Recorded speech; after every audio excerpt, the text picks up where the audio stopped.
Hi friends, welcome to our channel. Friends, బంగాళాఖాతంలో దక్షిణ అండమాన్ తీరంలో ఈరోజు తుఫాన్ ఆవర్తనం ఏర్పడుతుందని, ఈ నెల 5న ఇది అల్పపీడనంగా మారుతుందని వాతావరణ శాఖ అధికారులు తెలిపారు. ఇది మరింత బలం పుంజుకొని వాయుగుండంగా మారుతుందని తెలిపారు. ఈ నెల 8న తమిళనాడు, పుదుచ్చేరి మధ్య తీరం దాటుతుందని అంచనా వేస్తూ ఉన్నారు. దీంతో ఉత్తర భారతం మీదుగా వీస్తున్న చలిగాలు తగ్గుతాయని తెలిపారు. ఈ సీజన్లో బలమైన తుఫాన్ డిసెంబర్ 2వ వారంలో బంగాళాఖాతంలో ఏర్పడుతుందని అమరావతి వాతావరణ శాఖ అధికారులు అంచనా వేస్తూ ఉన్నారు.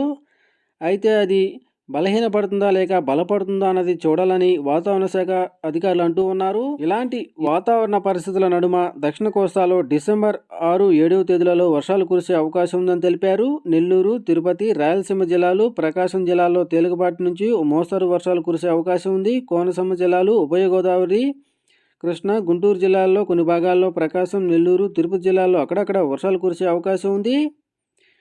రాబోయే ఉపరితలం చాలా దిగువ స్థాయిలో ఉంటుంది కనుక ఏపీపై వర్షం స్థాయి అంత ఎక్కువగా ఉండే అవకాశం లేదు.